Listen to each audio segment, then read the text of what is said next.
Depois de fazer tanto vídeo falando sobre filme de herói, série de herói, qualquer coisinha que envolva nerdar sobre personagem de quadrinhos e suas adaptações, hoje eu tô finalmente aqui pra falar sobre o Homem-Aranha do Andrew Garfield, que eu reconheço que sim, ele é provavelmente o mais odiado entre os três, entre o Tom Holland e o Tobey Maguire, e a maioria das pessoas tendem a gostar mais do Tom ou do Tobey. Eu gosto bastante dos três, mas o meu favorito ainda é o Andrew, por mais que eu reconheça que, de fato, os filmes dele são ali os piores. Eu acho que os filmes do Tobey são os melhores, não é mistério pra ninguém. O Sam Raimi é um puta diretor, ele conseguiu ali fechar uma trilogia fechadinha, bonitinha. Eu acho que esses filmes têm os seus defeitos, mas quando a gente compara com os filmes do Tom Holland e com os filmes do Andrew Garfield, os do Tobey ainda saem ganhando. Por mais que eu acho que o Tobey Maguire não é um ator muito bom, eu não gosto do Peter Parker dele, eu não gosto do Homem-Aranha dele, mas eu ainda reconheço que narrativamente os filmes dele são muito mais coesos. Eu acho que a melhor adaptação live action que a gente teve de Homem-Aranha, assim,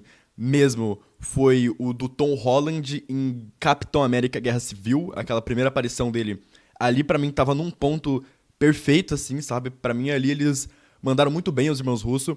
E aí veio o Homem-Aranha de Volta ao Lar, que eu acho que é um filme legal, um filme divertido, um filme fofo, mas ele é muito falho com o personagem, com os mitos do Homem-Aranha, tá ligado? Mas entre os filmes do Tobey e a primeira aparição do Tom Holland, a gente teve dois filmes com o Andrew Garfield, que pra mim é o melhor ator a interpretar o Peter Parker. Eu olho pra ele e eu vejo muito o Peter Parker nele. Por mais que ele fosse mais velho, assim, quando ele tava interpretando, ele ainda me fazia sentir que eu tava realmente vendo um adolescente ali na tela. Ele não parecia um adulto de 40 anos que nem o Tobey Maguire e não parecia um moleque de 12 que nem o Tom Holland. Esses dois filmes são bastante polêmicos, eles foram dirigidos pelo Mark Webb, que até então tinha feito esse grande sucesso aqui, que é 500 Dias com Ela, um filme bem famoso, bem bonitinho aí, uma comédia romântica. Eu não assisti esse filme, eu sei que ele também tem algumas controvérsias, eu sei que tem muita gente que odeia esse filme profundamente, mas eu não vou me aprofundar muito nele. Mas o ponto é que o Mark Webb não era um diretor muito experiente quando ele foi convidado para dirigir o espetacular Homem-Aranha. E justamente por isso eu consigo pesar muito a mão com ele.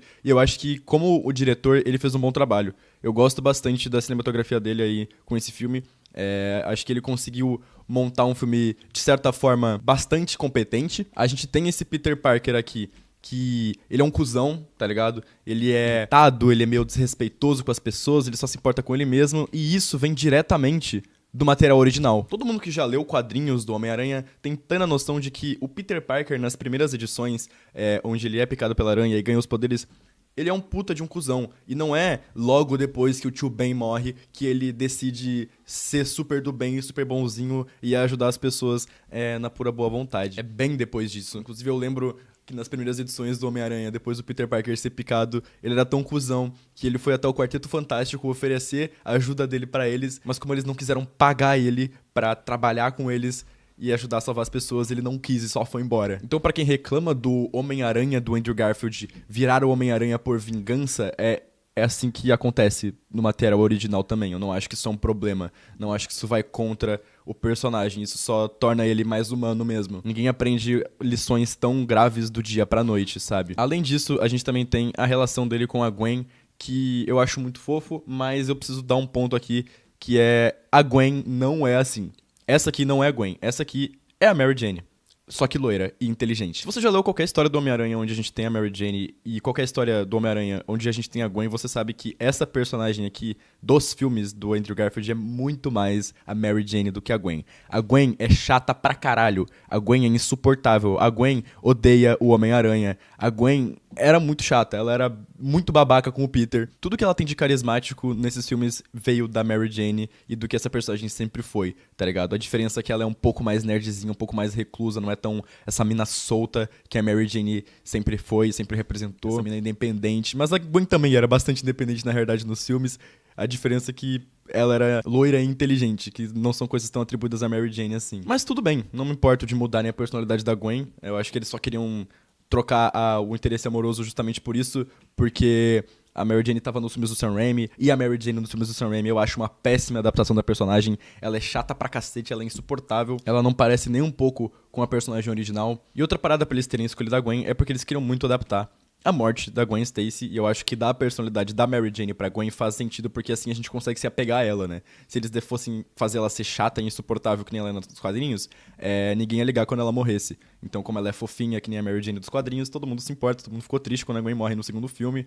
Também tem toda a parada do pai dela, ir atrás do Peter e ter esse dilema dele fugindo do pai da namorada.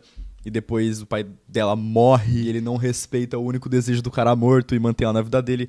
E essas coisas que são grandes problemas dessa franquia para as pessoas, eu consigo relevar bastante, porque eu penso que novamente, esse personagem sendo humano. Ai, mas ele não aprende com os erros dele. Ai, mas ele é um cuzão. Ai, mas não sei o quê. Eu acho que tudo bem você mudar algumas coisas dos personagens, desde que seja coisa com aquele universo em si. Eu acho que tem ideias boas e ter esse Peter Parker que faz merda atrás de merda, que é esse moleque confuso, raivoso, inseguro, visto tudo que ele passou, eu consigo passar um pouco de pano. Principalmente porque eu gosto muito do Andrew Garfield. Muita gente reclama também dele andar de skate, dele ser bonitinho. Não acho que isso são problemas, tá ligado? Não acho que ele precisava ser um nerd de coletinho, óculos e... enfim, e ter quaisquer características esquisitas a mais que pra justificar ele não ter tantos amigos. Se você assistiu o filme com os olhos abertos, você viu que esse Peter Parker é esquisito pra caralho. O Andrew Garfield consegue passar isso, sabe? Ele é um puto ator e o Mark Webb dirigiu ele bem nisso. Ele é esquisito, mano. Ele tem problemas de comunicação, ele não consegue ter um diálogo normal com uma pessoa porque ele é muito antissocial. Ele é estranho. E é isso que ele precisa ser. Mesmo que ele seja bonitinho, mesmo que ele ande de skate, ele continua sendo esquisito e é isso que o Peter Parker precisa ser. Uma pessoa reclusa, uma pessoa traumatizada, tá ligado? A gente também tem uma relação com o Flash nesse filme que eu acho muito legal. A gente tem o Valentão que parece ser o cara genérico, o Valentão bully, que a gente já viu na trilogia do Raimi, mas eles fizeram ele muito bem aqui, porque ele é cuzão com o Peter humilha ele, e aí quando o tio Ben morre, o Flash vai lá consolar o Peter e o Peter quase quebra o moleque no meio, mas de novo... tem um lance muito humano na relação entre esses dois e no final do filme eles estão mais chegados e eu acho isso muito bonito. Eu acho muito bonito como o Mark Webb conseguiu construir uma relação tão rasa dos outros filmes e até mesmo dos quadrinhos em algo tão coeso e bonitinho assim, que foi o que aconteceu aqui. Mas agora vamos falar do elefante da sala, né? Que é a coisa que não dá pra passar pano. Os pais do Peter Parker. Nos quadrinhos a gente já teve esse lance deles serem super espiões, e aí acabou que eles eram só clones feitos por um dos vilões do Homem-Aranha pra entrar na cabeça dele. E aqui no filme eles não são isso, eles realmente eram super espiões e o pai do Peter que criou as aranhas e basicamente por isso que as aranhas ficarem o Peter deram o poder pra ele, porque se fosse qualquer outra pessoa isso não teria acontecido. Foi só porque ele tinha o sangue do pai dele, ou seja, o Peter Parker era o escolhido. Isso não faz sentido nenhum. É simplesmente uma das coisas mais porcas possíveis que você poderia pensar pra colocar numa história do Homem-Aranha. Você pega um personagem cujo conceito foi criado ao redor de ele tem uma roupa e uma máscara que cobre o corpo inteiro dele, ou seja, pode ser qualquer um ali embaixo daquela roupa, você se identifica com ele porque ele tem problemas pessoais, porque ele tem inseguranças, porque ele tem esses problemas, mas ao mesmo tempo dentro da roupa podia ser você, com os seus problemas e suas inseguranças. Mas aí você resume a isso a um moleque que começou a investigar o passado dos pais espiões internacionais dele, foi parar na Oscorp, foi picado por uma aranha, virou um super-herói porque ele é filho do pai dele que criou as aranhas e por algum motivo esperou que o filho dele fosse encontrar elas e virar um super-herói depois de alguma coisa. Tipo, nada disso faz sentido nenhum. E é um grande desrespeito com todo o conceito do personagem. Eu gosto de assistir esses filmes pensando que essa plotline aqui não existe, porque se você tirasse isso dos pais dele, tirasse isso dele ser o escolhido, tudo faria mais sentido. Todo esse Peter Parker quebrado, esse Peter Parker cuzão, esse Peter Parker inconsequente, faria muito mais sentido. A única coisa que os pais dele envolvem nisso tudo da personalidade dele é a falta que eles fazem, né? Porque o Peter Parker, do Andrew Garfield, ele sente muito a falta dos pais dele, ele toda hora tá tentando achar alguém pra suprir esse vazio que eles deixaram. Ele tenta achar isso no próprio vilão desse filme, né, que é o Kurt Connors. Ele tem muitos conflitos com a tia May e com o tio Ben por causa disso, porque ele sente falta dos pais dele, ele quer saber as coisas dos pais deles, ele é super curioso, não consegue parar de ir atrás, e eles ficam mal com isso, porque eles literalmente abandonaram ele e botaram todo esse peso nas costas deles dois. Ele acaba criando o vilão do filme por ficar indo atrás dos pais dele, e o que é ridículo, porque realmente no segundo filme ele vai lá e vai atrás dos pais dele de novo. Dá pra entender por que eles colocaram os pais dele lá, porque eles queriam justificar esse Peter ser da forma que ele é, mas ao mesmo tempo não precisava focar tanto nisso, ter tanto essa parada de super espiões, ter essa parada dele ser o escolhido. Isso é mijar em cima do Homem-Aranha como um todo, tá ligado? Eu acho esses dois atores muito bons, eu acho que eles são aí os melhores que a gente já teve nesses papéis, principalmente ela como Tia May, eu esqueci o nome da atriz, Sally Field. Sally Field é a melhor Tia May que a gente já teve até aí. Esse Tio Ben aqui é bom também, eu acho ele ótimo. Só é ridículo o jeito que ele morre, porque ele basicamente se mata, tá ligado? Ele se joga em cima de uma arma. E agora falando sobre o vilão, eu acho que ele é muito bom até certo ponto. Eu acho que eles conseguem buildar ali um interesse mútuo entre os personagens, né? Uma relação legal entre os dois. O Peter quer preencher o vazio dos pais dele e ele quer preencher literalmente o braço dele de volta no lugar. Então tem uma relação ali entre eles dois. Eles tentam se ajudar nessas paradas, mas não dá pra simplesmente não achar hilário que o filho de uma puta quer transformar todo mundo em lagarto. Tem até um vídeo, deixa eu ver se eu acho. Vai todo mundo virar lagarto mesmo! Eu pesquisei bastante sobre o background do filme também, e da produção e tudo mais, e eu achei muitos relatos de todas as cenas que foram deletadas do filme. A maioria delas tinham a ver com o lagarto, eram mais cenas justificando os motivos dele e aprofundando o personagem, o que é muito triste. Ele acabou ficando aí marcado por ser realmente um personagem meio vazio, porque o filme não deu tempo suficiente ou não colocou as cenas certas pra gente conseguir se identificar mais com ele, porque ele realmente não era bem um vilão, ele não era malvado, ele só queria o braço dele de volta, tá ligado? E aí a gente vai pro espetacular Homem-Aranha 2. A primeira coisa que eu queria comentar sobre esse filme é o quão bonito ele é. Esse pra mim é o filme mais bonito do Homem-Aranha live action que a gente já teve. Ele é lindo, ele é muito bonito, essa roupa é linda, as cenas de web swing são maravilhosas. Eles melhoraram muito a roupa do 1 pro 2. Essa lente é linda, essa aranha, essas cores, é perfeito. Eu queria muito que esse filme tivesse um roteiro decente. Ia ser tão bom, ia ser o GOAT dos GOATs, tá ligado? É nesse filme aqui, inclusive, que acontece a zoeira com a Gwen, né? Que ela morre. Eu acho a cena da morte dela bem bonita. Eu acho que o final desse filme, por si só, ele é bonito, por mais que muita coisa ali não faça sentido, tá ligado? Esse filme também tem uma montagem muito bonitinha do Homem-Aranha salvando pessoas na rua, que tem no início do filme, ele salva pessoas na rua, ele ajuda um molequinho que tá sofrendo bullying. Se esse filme fosse só essa montagem, ele seria literalmente a melhor adaptação que a gente teve do personagem pro live action, se fosse essa montagem de 1 minuto ali que a gente teve. Mas não, eles colocam um Electro, que é um personagem bizarramente mal desenvolvido, que não tem nexo nenhum, e a gente teve essa aberração aqui que não dá pra levar a sério, simplesmente não dá.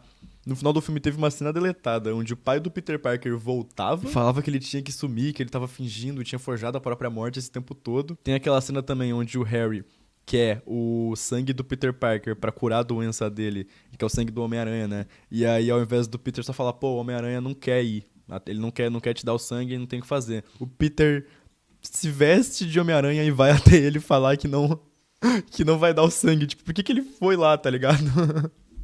Eu não sei o que aconteceu, tá ligado? Esse filme aqui, ele é muito bonito e por isso ele é muito legal, ele é muito divertido de assistir. Eu acho esse filme bem legal de assistir, eu gosto de assistir de vez em quando. Algumas cenas dele, principalmente de ação, assim, são bem legais. As cenas do Peter com a Gwen também são muito bonitinhas, mas esses dois vilões aqui são ridículos. Nenhum deles faz sentido nenhum. E o maior problema desse Homem-Aranha também é que ele não tem dó nenhuma de matar, mano. Ele simplesmente mata o Electro, mano.